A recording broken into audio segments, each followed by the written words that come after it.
4 years and 100 interviews with entrepreneurial women and men from this region. They worked hard, they're grateful, they give back, and they share the secrets of success with the next generation. Welcome to Season 4 of the Northeast Pennsylvania Business Journal. Season 4 of the Northeast Business Journal continues. Now, imagine a man who one day decides it's time to get married and have a family, but there are no candidates. He takes an around-the-world trip between jobs and meets his bride in Turkey, where she's a Peace Corps volunteer and leader. Together, they take on the place Fred Waring made famous and built Shawnee on the Delaware. And this is not just a business success story. It's a love story, too.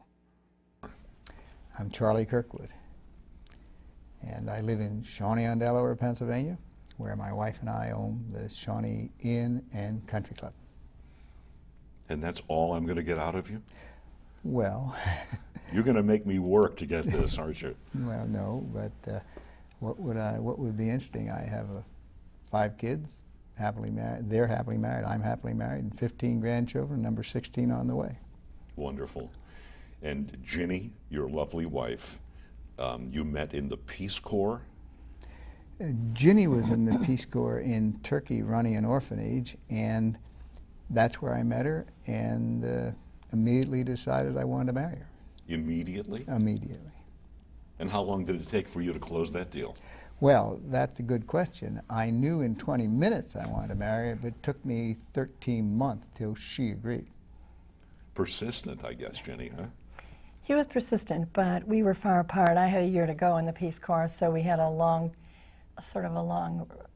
relationship for that year, and we wrote letters back and forth. And then I had said I'd come wherever he was when I got out of the Peace Corps, thinking he meant Pennsylvania, but he meant Bangkok. Thailand. Thailand, right. What a great story. And so how long did you stay in touch by mail, and what years were those? I can tell you exactly. It was August of '65 when we met, and not only did we stay in touch, I also courted her in a couple of peculiar ways, which were very It happened that a professor of mine from college was teaching at Roberts College, and I had told Ginny I wanted to marry her, and she was considering it. So I got that professor to send her flowers occasionally to remind her of this guy, and I wrote her very frequently. He did. Roberts College is called the American College of Istanbul. So this guy, I didn't know how these flowers were arriving once a month or so at my orphanage, and lo and behold, it was my romantic husband-to-be following through. Well, let's set the scene for the audience. Okay. We know you from Shawnee on the Delaware. You have interests far beyond that, and a fascinating background. Matter of fact, let me cover a little bit of it to kind of set the scene. You started your relationship with Shawnee on the Delaware as a caddy on the golf course. That's right. That was I got out of high school in '53, so '52, and I worked in a bunch of resorts in the Poconos, High Point Inn in Mount Pocono and the Pfeiffer in Bushkill. But I was a caddy for a short time at the Shawnee Inn when I was in high school. We know the Shawnee Inn, at least I do, historically, and I'm showing my age here, by Fred Waring and the Pennsylvanians. How do we associate Fred Waring and the Pennsylvanians with the Shawnee Inn? Well, Mr. Waring, who was at that time probably the preeminent television personality, used the Shawnee Inn not only as his home base, but he had some shows filmed there. And so it became quite famous and very identified with him. His group was called the Pennsylvanians, and he really put it on the map and personified the Shawnee Inn. We eventually bought it from him, and we got to know him, and his son still works with us at Shawnee. So Fred Waring's son, and I think you said daughter? Yeah, he has a daughter who happens to live in the little village of Shawnee on Delaware, which is where Ginny and I live now. All right, so let's go back before we go forward. Okay. You go to Harvard Law School, but let's even go further back. You're raised in the Lehigh Valley. Your father and his father both worked at Bethlehem Steel, which suggests to me that you were raised in a blue-collar environment. Yes, I was not aware of at the sure. time what a blue-collar environment was, but looking back, yes, my grandfather was the machinist in the Bethlehem Steel Company, and for a short time, my father was also a machinist there, and he got laid off and ended life as a bartender. So you're not the child of privilege. You don't come from money. Well, that's true. That doesn't mean that I wasn't privileged. Oh, well, okay, that's very good. Yeah. Good answer. So you go to Harvard Law. So a child of modest means, how does a child of modest means get into Harvard Law School? Well, I can give you a short answer or a little bit longer. You get into Harvard Law School by having very good academic performance. That's really the major criteria. I happened, and since you referred to it as the blue-collar upbringing, I happened to get into Harvard, Yale, and Williams on the strength a little bit of that so-called blue-collar background. There was a foundation called the Gould Foundation, actually named after Gould of Gouldsville, right here. That man was a Wall Street operator, and he set up a scholarship, which I won. Had nothing to do with my coming from Pennsylvania, but they were looking for blue-collar kids who were strong in academics and decent in athletics and stuff like that. I found that out later after I won the scholarship, but I had gotten, I'm answering your question how I get into Harvard Law School, so I'll go back.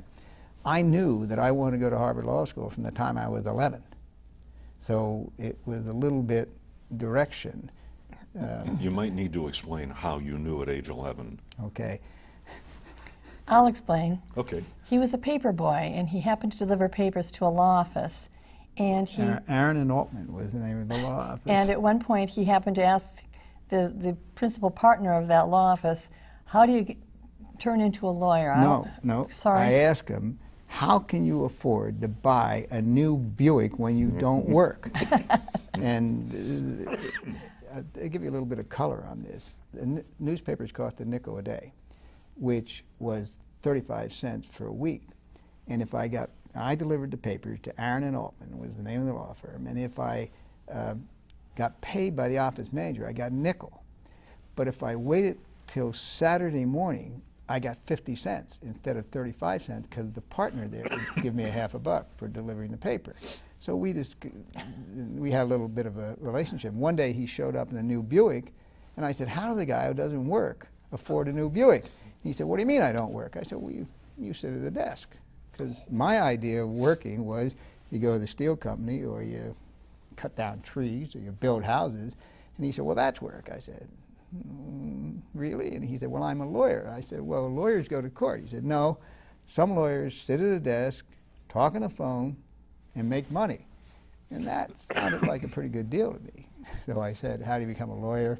He told me, and I said, what's the best law school? He said, Harvard Law School. No kidding. So at that day, I said, I'm going to Harvard Law School. That was Did that focus inspire you to better academic performance, or were you always gifted in that way?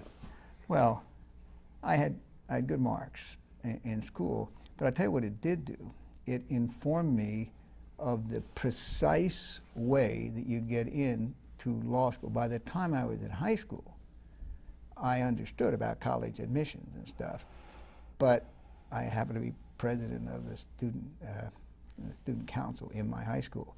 So I got interviewed by the colleges, and I got a full scholarship to Harvard and Yale and Williams. And I researched that more people were admitted percentage-wise to Harvard Law School from Williams than they are from Harvard. So I chose to go to Williams College and turn down the scholarship from Harvard and Yale, which was the right thing to do. I got into Harvard Law School, which is what my objective was. Now, you don't know Charlie through any of this, right? I do not. All right. Well, let's follow the story further. You graduate from Harvard Law School. Mm-hmm. What decisions are you making about what you want to do and where you want to go? Well, remember, I had to get an exemption from the draft, so I knew I was going to go in the military in my era. And what years are these? I graduated in 1960. Okay. So I went to Yorktown, Virginia, Officers Candidate School, and then I got into the Coast Guard, where I served on the cutter Castle Rock out of Boston. I don't know how much detail you want. You're doing fine. Keep going, Charlie. Right. Well, that my entire tour was less than a year. 4 months in Officers Candidate School, and then at least 6 months, depending on what you're doing after that. And I mentioned this, by coincidence, our ship, the Castle Rock, was sent to Guantanamo Bay for training at the exact time of the Bay of Pigs invasion, and we got sent out to be a picket ship during that, and we had no idea what was going on. I mean, there was no war declared, no one knew anything, and we got orders. Did the country know what was going on and you on the ship did not? Well, in a way, I'll tell you exactly, actually that's a good way of putting it. We went out, I was the cryptographic officer on the ship, so I was supposed to break all these messages, and I couldn't break them. I knew how to do it, and I couldn't. But we were in Guantanamo Bay, and Captain Waters came down and said, "Kirkwood, everybody else is steaming out. What are our orders?" But I realized the date-time group was not encoded, and the date-time group on the message was from Guantanamo Bay, which we were. So I said, "It's coming from over there, Captain." He said, "Go over and find out what it says." So it turned out that the Navy had forgotten to give the Coast Guard the code-breaking signals.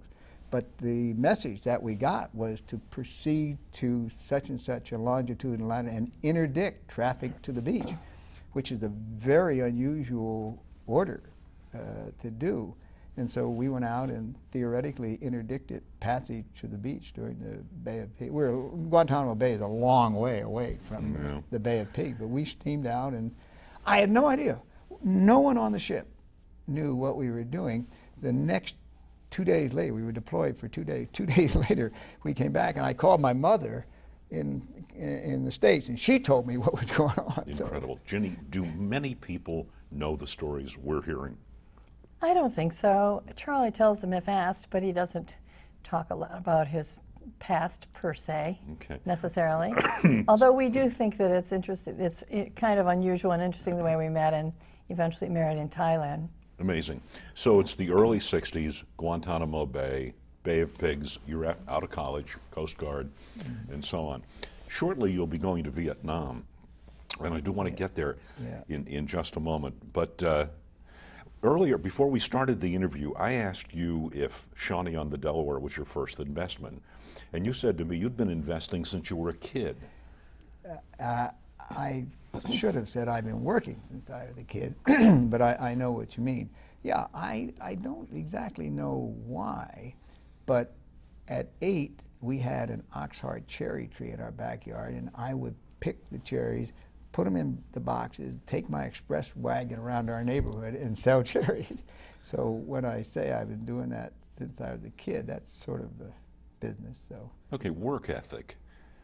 Our most successful interviewees, time and again, have been people who at a young age, and evidently you were, developed a work ethic.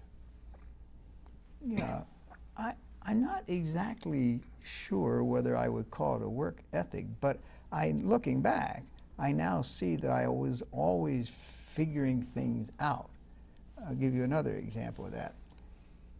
When I was, how old are you? 10 in 5th grade, so I was probably about the same, about 8. For Christmas, my parents gave me these rubber molds that you put plaster of Paris in, and you can make things in those molds. I ended up making collie dogs' heads, turkeys at Easter, and seals. That's were the 3 things, and I made them. And my grandmother, we were living at my grandparents, who was a member of the Eastern Stars organization. She took them and sold them there for me. So I would go to school, Monocacy School in Bethlehem. I'd come home at noon and make a new batch. Then I'd make batches all evening, and then on the next week. What age are you? 4th grade. What are you? 8, 9. 8 or 9, yeah. 8 or 9. Yeah. You said you figured things out. Has it been your experience and observation that most people at that age and later don't figure things out? You know, I have never really thought about it that way, but I will. You're using the term blue collar, so I will use that term. Neither of my parents finished high school, so they, I don't know if it weren't motivated or they just didn't think that way. But so whether all people did or not, I never thought about. But in my family, you tried to get a job, and you got a job. But I sort of stepped back a little bit and did it as I described. Okay. I'm going to come back to this. I want to make sure our audience knows who I'm interviewing here.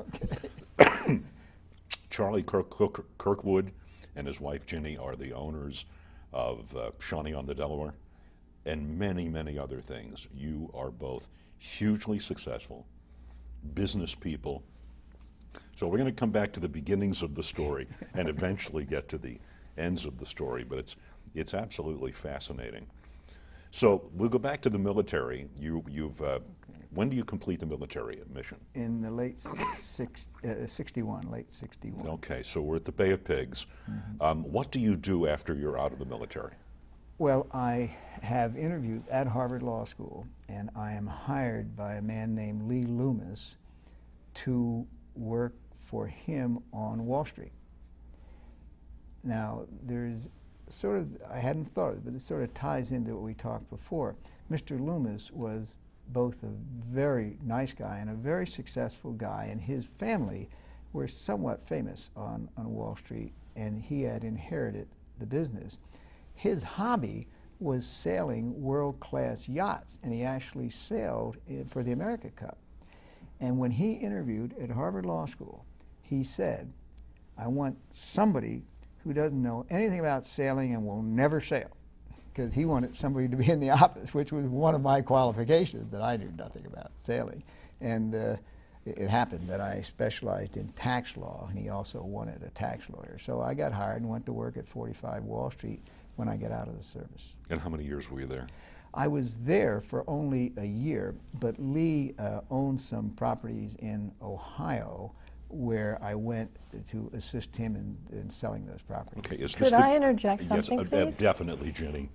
My husband, the project in Ohio specifically that he went to work upon, this was also before we met, was the merger of a couple of big banks in Athens, Ohio.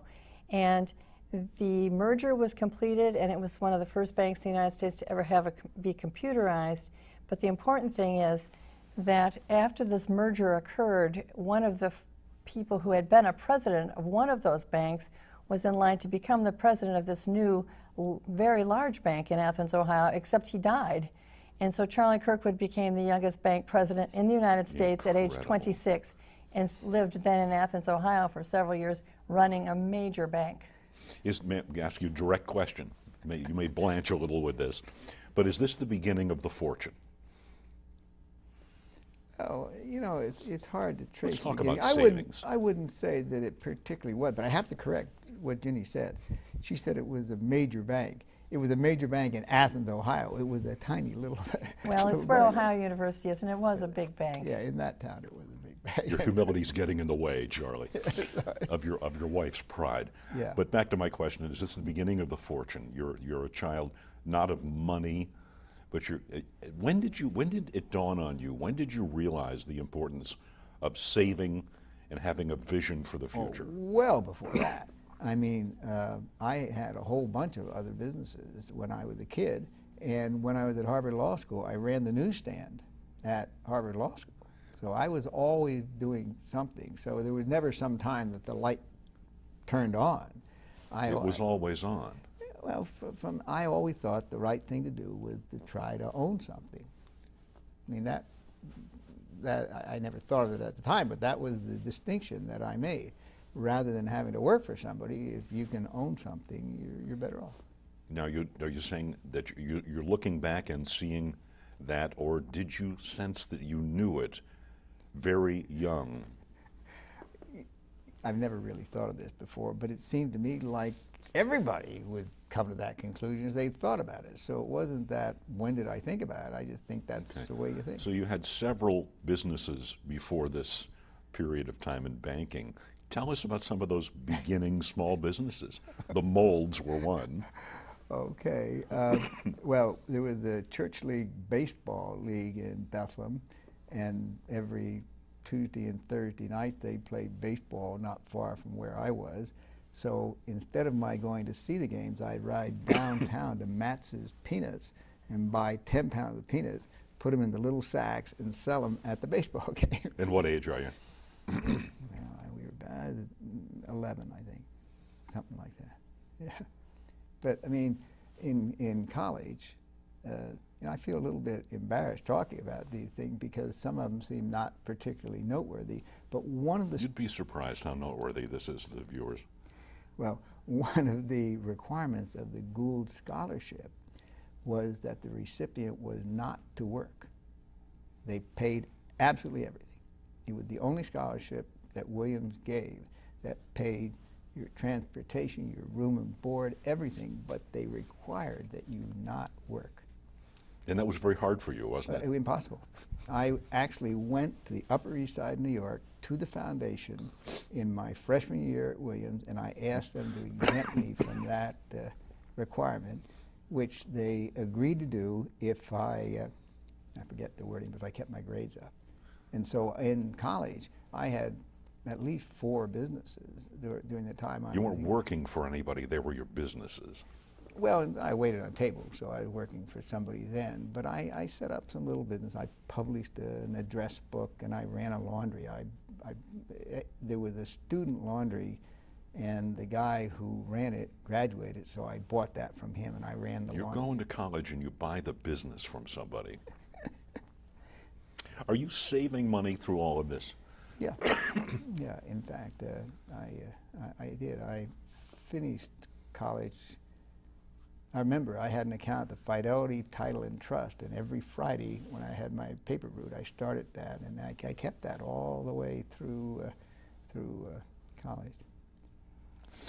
Are you beginning, Ginny, to recognize this man? Even you haven't met him yet, but are these characteristics true of him in some ways today?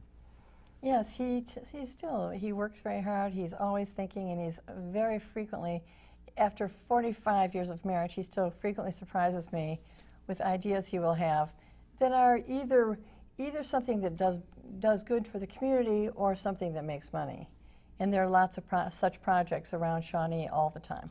And I would imagine there are occasions when you have both, things that are good for the community and things that make money, that you marry the two. That's the perfect combination, of course. There are some. I mean, there's always an element in anything you do. Is it a good thing to do or not? So that's certainly true. But she's the one that does the good deeds in our marriage. Well, that's how you met, with her doing a good deed. There's so much to tell, and so many ways to go with this story. And as I warned you when we began, this is going to be more than a half hour because we've barely scratched the surface. You two are fascinating people. Thank you. All right, so so many different places to go. Shawnee on the Delaware, but we're back in college. You have businesses. You're an investor. When did the sky open up to you in terms of business? Was there a definitive moment? Well, you know, talking about the sky opening up, I should tell you about the sky falling down. Yes. And I tell my kids this story. I don't know how many businesses I have started, but more of them have been unsuccessful than have been successful, which I really emphasize to my kids. I've never gone into any business that I didn't think would be a home run. And at least 60% of them were not home runs, whether they failed or just didn't make any money or weren't successful. Certainly, I have tried more things that have been unsuccessful than I have been successful. And what is the lesson of that for your kids then? Yeah, tomorrow's always a better day. I mean, you can't get discouraged about striking out occasionally. But what made me think of that was while I was in law school, I almost didn't get through law school because of a business that I started and failed. You have to fill in the blanks on that one, Charlie. You asked about when the sky opened up. Between my first year and my second year, remember, I did not have a full scholarship at Harvard Law School, so I had to work, which I did. When I was at Harvard, I waited on tables and I ran the newsstand and all that other stuff. But between my first year and my second year, I started a business in Bridgeport, Connecticut. I picked it because of the bigger town, and it was putting together a booklet called On the House. And the booklet had 50 tickets in it, and each ticket gave you the right to something else. For instance, I had a barbershop sign up. If you get one haircut that you pay for, you get another haircut. Sounds like the entertainment book of many years later. Yeah, probably. And you created this idea? Yeah, You didn't take it from anybody else? Never heard of it. I figured it out, and I printed the booklets, and I now know what I did wrong, but I didn't know what I did wrong then. I started trying to sell them with ads in the newspaper, and I sold a few, and it was a good idea because you got, let's say in those days, you got $50 worth of value for $2. The book cost $2 or something like that. I couldn't sell them. So I went to the post office, and in those days, I ordered a first-class mailing permit, and I mailed out a very large number. I don't remember how many I mailed out, but they almost all got sent back. And in those days, if somebody returned the mail, you had to pay. Yeah. I ended up owing the U.S. Post Office $1,100. In what years?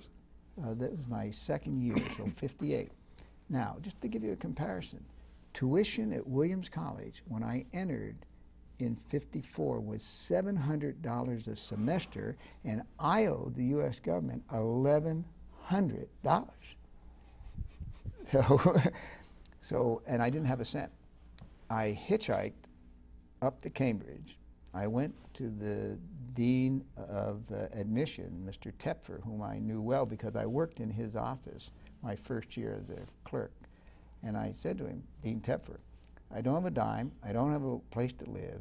You didn't have a place to live. No, and I'm due back tomorrow, classes begin. And I owe $1,100 to the government. He said, how do you owe $1,100 to the government? So I told him the story. He said, wait a second. He walks into the dean's office, Dean Irwin Griswold of the Harvard Law School. He said, you have to tell the dean this story. So I told the dean that story. And the dean, who's a very reserved guy, was very interested in it. And I don't know what happened, but he said something to Lou Tepfer, and Lou said, all right. Then he took me aside and he said, Harvard has an arrangement with a very prominent widow, and every year she takes in a Harvard student to live at her house. I'm going to have her interview you this afternoon, and if she likes you, you'll have a place to live at least, and we'll worry about the tuition and the other stuff later. And he got me the job running the newsstand at Harvard. Harvard didn't buy the $1,100 worth of postage for you, did they? No, but he did give me the newsstand to run, and he also arranged me to wait on table, and he did. And you eventually paid that off? Oh, yeah. I mean, in those days, there was no two ways about it. You had to pay it off. But much more significant was Mrs. Prouse.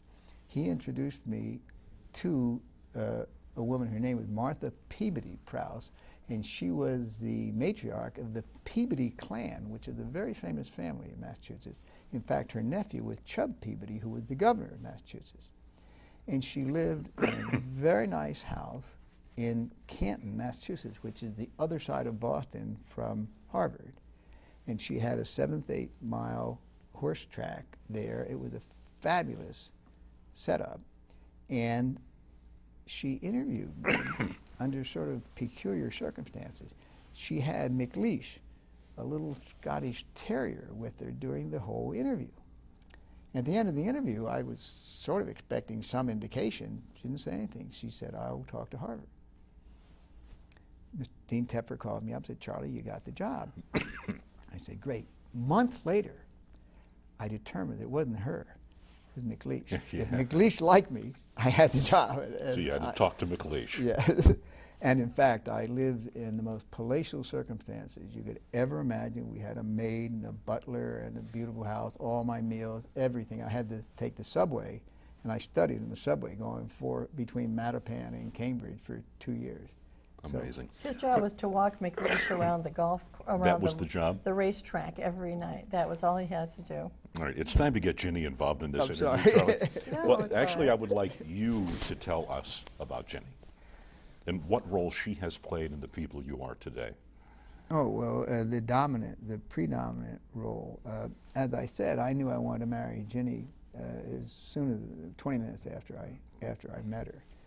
And for two reasons, or I shouldn't say reasons. I mean, that type of decision is very emotional. You don't calculate it. But I was immediately captivated by a couple of things. She didn't smoke, which is an obsession of mine. I really can't stand smoking, so that was really a big deal for me. She didn't give a damn about money, which was really, and still doesn't, which was a big deal to me, and she loved kids. Contrary to you, because you did give a damn about money. You know, I want to be careful how I answer that. I care a lot about being able to do things, and in our society, to do things, You have to have you money. frequently have to have money. Yes, of So course. that's more of a connection to me. I tell my kids all the time, it's immoral just to get rich to have an easy life. If you're going to work hard and make money, you do it because you want to do other things. You want to do something with it. So I didn't mean to correct you with that. No, I'm glad you did. That's very important. But to come back to Ginny, Ginny has an extraordinary background as well of her family taking in people and being very involved in what we would call the social issues of the day. And that was very appealing to me. And Ginny has, throughout our marriage, in addition to being a fabulous mother, as you know, we have 5 children, has had her own career. I don't know if you know this, but she was the head of Special Olympics for the state of Pennsylvania, 30,000 Special Olympians. She is still on the board of World Education, which is a Boston-based charity that gives away $100 million a year in education. She goes to Asia frequently as a director to be sure that that's done properly, and she's been involved in a whole bunch of causes. Okay. Like I want to that. get Ginny talking. You're talking about Sorry. her, but that's okay. Let me ask you a political question, if I may. Are you conservative Republican? I am a Republican. I would say I'm conservative on the economic issues. All right, so your attraction to Ginny, and you said one of the things that interested you was that her parents were very active in social matters and social causes. Some today would call that a liberal point of view. No question. Her parents were definitely liberal, and Ginny would tell you that she's a liberal, which isn't completely correct, but she's more, on that scale, much more liberal than I am. So your politics are still different. I would say yes. I But would- I used to be sort of a radical, and he was a Republican. And he kind of pulled me, especially at the local level. I think I would say I'm rather conservative. We don't often differ, dramatically, but if on a perfect scale, I would definitely be to the left of Charlie typically on many issues. It wasn't too hard to be to the left, Charlie, was it? Well, we've come around to, we respect each other's viewpoints, and by and large, I think that we have a lot of compatibility on many issues. And it's very hard.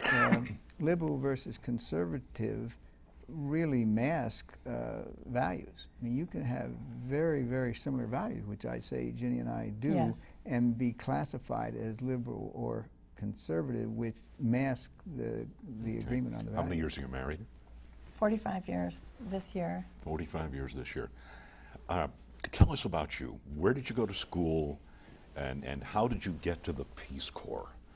I went to college. I grew up in Detroit and went to Ohio Wesleyan University. And I spent my junior year in Mexico at Mexico City College and the University of Mexico. So I sort of got a quick open eye to a slightly broader picture. Plus, as Charlie mentioned, my parents very often took in foreign students who were studying at Wayne State University, where my father was a professor.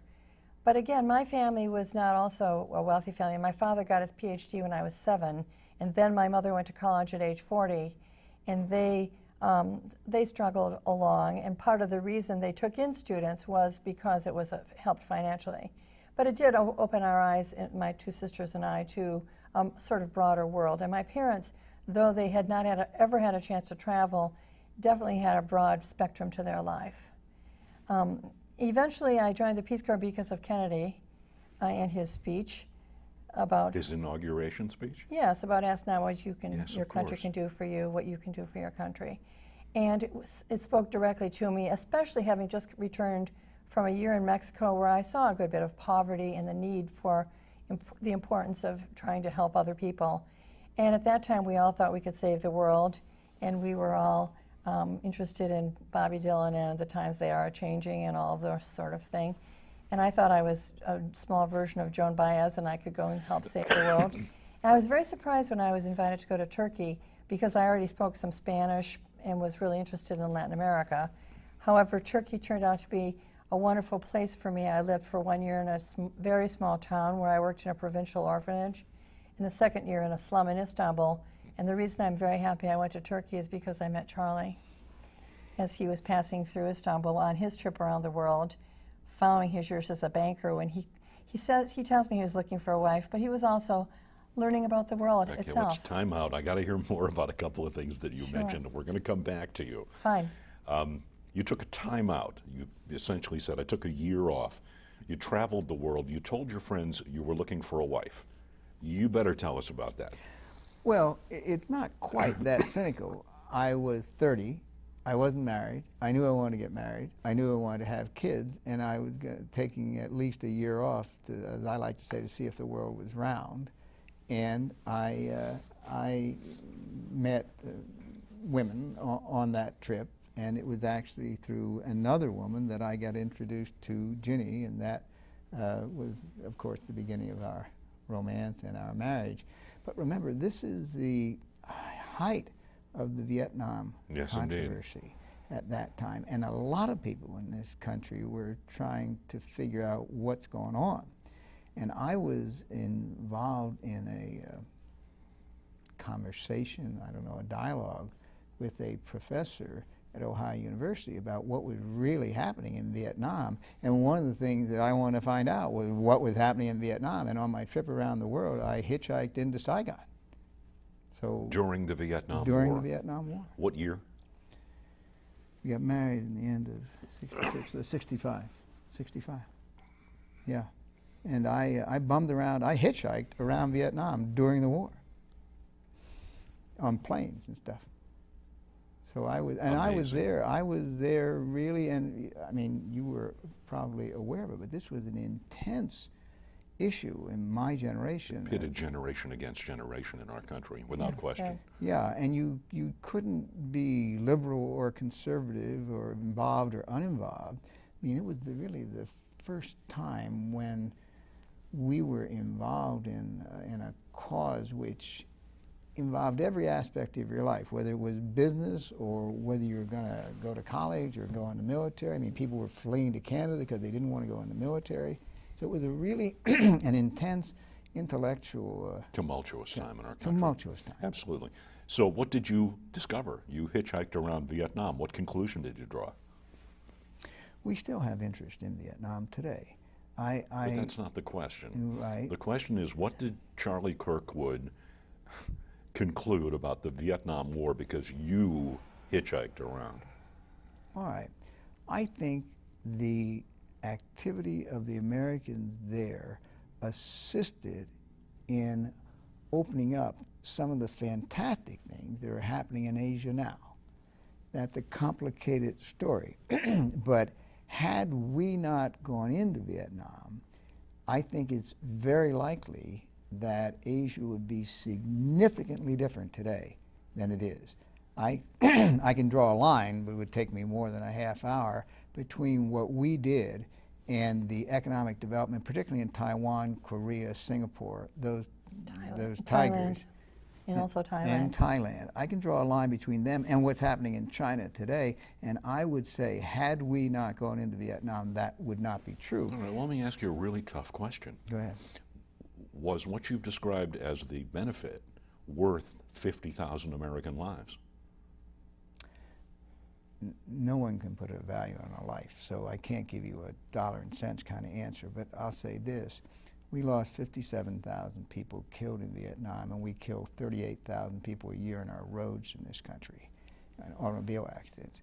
So if I were to say on the grander scale, are more people much better off in every way? Freedom, economic development, education, health. Are more people better off because of what we did in Vietnam? The answer is unquestionably yes. Have you had this conversation?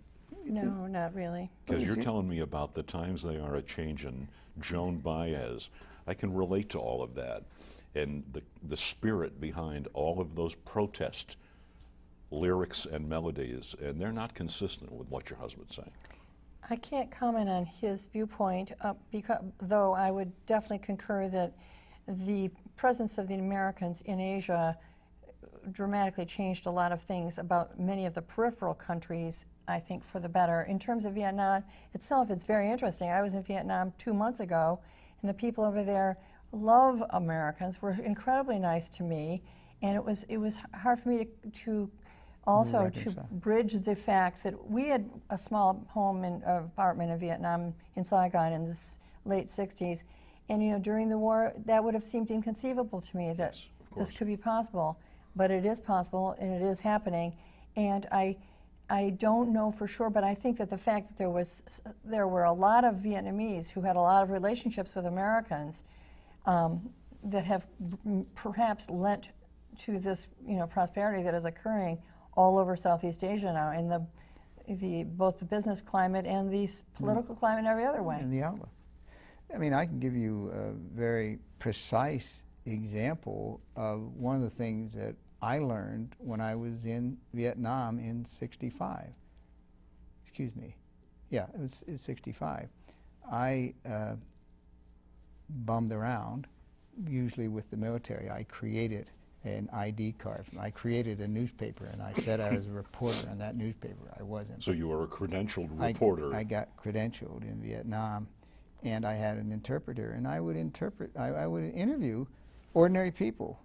I remember one in Pleiku, some woman, and it was like I dropped in from the moon. I mean, what's this guy there? And I just asked her, how bad were things? Oh, they were terrible, and those Viet Cong won't let us do this or do that. And they just felt, they didn't have much view about the American, but they just thought the situation there was so repressive and so bad that they wanted it changed.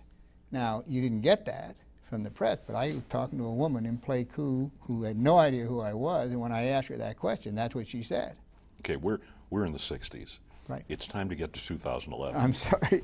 No, it's nothing true. to be sorry about. I want to make sure that I don't think we want to be apologists for what happened to Vietnam. I think both of us feel bad about the time and the wrenching in this culture, in our home culture, because of that situation is significant and changed America forever, which I think we both regret.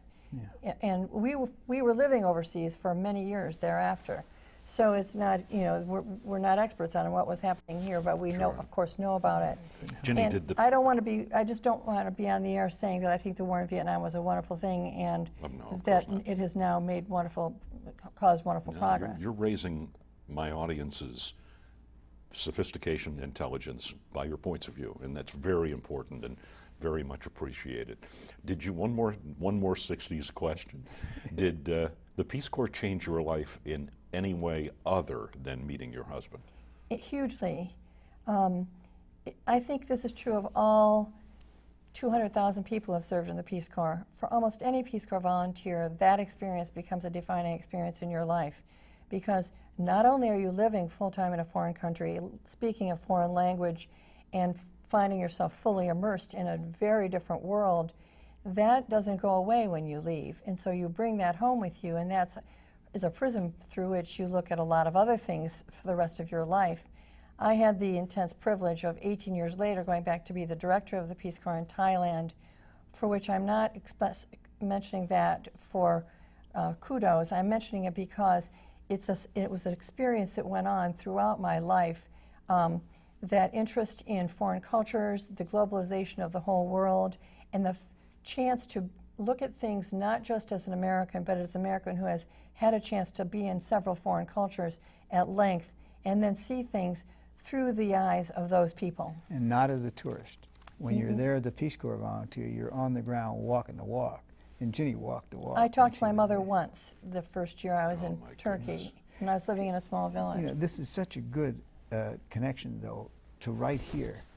Last week, Ginny and I entertained 28 Turkish law students who are at Marywood. This is an incredible story, Bill. We're having supper in a restaurant in Strasbourg, the Istanbul restaurant, and there are all these young people speaking Turkish. Ginny stands up, starts to speak to them in Turkish, and they can't believe here's this woman lose the language. who knew the language. I did not. And we then invited them to Shawnee last Tuesday, and they came, and we just had a wonderful time with them. So the connection of, did the Peace Corps change her life? I mean, right here, how many times you're going to have, and these very impressive kids, 1 million people took the exam, the high school finishing exam, and these 28 kids were all in the top 100. And Turkey is a country of 70 million. It's a huge country. They mentioned to us, for example, when they came to Shawnee for dinner last Tuesday night, we have a concert on our lawn every Tuesday night. So we invited them for the dinner, followed by the free concert. And they said that we were the only Americans that they'd really had a chance to speak to because they can't speak English. And we were certainly the only people that were able to entertain them during their 2 or 3 week tour of the United States. And so that makes me feel great. I don't say my Turkish is perfect, but it was so deeply... Ginny was able to talk to them, and we've gotten a bunch of email from them. But I tried to tie in where we are now, her Peace Corps experience. And my Peace Corps experience was 45 years ago. And it's as fresh as ever. Yeah. We also had lived in Thailand for many years, where I had the fun of having a second very intense Peace Corps experience. Well, she ran the Peace Corps there. But, you know, that's the sort of thing I meant. About seeing things through different eyes. We have 10 minutes left, and it's been an hour interview, not a half hour. So we have to leap ahead to 2011. Okay. And I'm going to ask you, Charlie, if you will, and Ginny, to look back on the years. Did you ever imagine that you would be, individually or maritally, the people you are today? Or is life an ongoing evolution that changes you and you grow with it? Why don't you be first? I never thought of it in those terms, but I have frequently thought about what it is that allows you to succeed when you undertake something. Remember, I said I failed a lot of times. So I don't know if that's responsive to your question, but what I have learned is what I knew when I was a kid and I saw all the time, and that is get down and study the details and really understand something. Don't skate on the surface. And the guys who were successful and the women who were successful were people who really understood things. Remember I said I understood, who understood things and worked hard to understand those things and didn't try and talk the talk, but walk the walk, to put it in modern terms. I'll talk about the journey of life that brings you where you are. I had no possible imagination to lead me to the place we are now. I grew up in a small rented house in Detroit. But I think what I would like to mention is our family, if I may. Of course. We have 5 children. 3 of our kids were born in Thailand. One of our sons and his wife recently returned to Shawnee after living for 18 years in China, 12 years married, and he was there before that. And all of those kids and our son and his wife speak Chinese. Our next son majored in Japanese in school. The first one majored in Chinese in university. He has been in Japan for the last 8 years, recently has left, mostly because, or at least push a little bit because of the earthquake and other difficulties there. He and his family are moving to a place near Singapore to continue their work in Asia. Everybody comes home to Shawnee for summers and Christmas. The third son, who is an environmental lawyer, lives in Shawnee with his wife and children, but he also lived in Thailand and has worked very hard in the tsunami relief there, spent 8 months working when the tsunami hit Thailand, and goes back and forth very often and has a strong and abiding interest in Thailand and his work there. Our fourth son, Jonathan, is leaving for Beijing with his wife and 3 children in August. They have just spent 3 years in Japan. So, I mean, our kids are very Asian-oriented. Don't leave out Amy. And our daughter Amy does public health work, living in Thailand now with her husband, who also does public health work. They have one child and another one on the way. But I want to emphasize that for all 5 of our kids who have all lived and worked in Asia and have all been successful entrepreneurially there, and also have all had strong altruistic involvements, which have been part of our family since the very beginning, have had a very global view of life. And I think that is because of the life that we led, though he came from a small rented house in Bethlehem and I came from a small rented house in Detroit. But my point is that they all come home. Pennsylvania's home, and every one of them knows it. 4 of the 5 have houses in Shawnee, and the other one is going to build in Shawnee, and they all plan to come back here to live eventually because of the quality of life in northeastern Pennsylvania, and because this has been where they were raised and where they have their roots. Where they're from. They come home for Christmas and they come home for the summers. Jenny, you have managed in the last probably 2 minutes of your comment to put it all together for the interview. So what I want to say is family is everything. That's it. I had to interrupt for that much. But that's wonderful. I'm Charlie, Ginny mentioned 2 words that absolutely ring true for the series: entrepreneurship and altruism. And It's everything. Evidently, all 5 of your kids have picked up the model. Did they pick it up from you?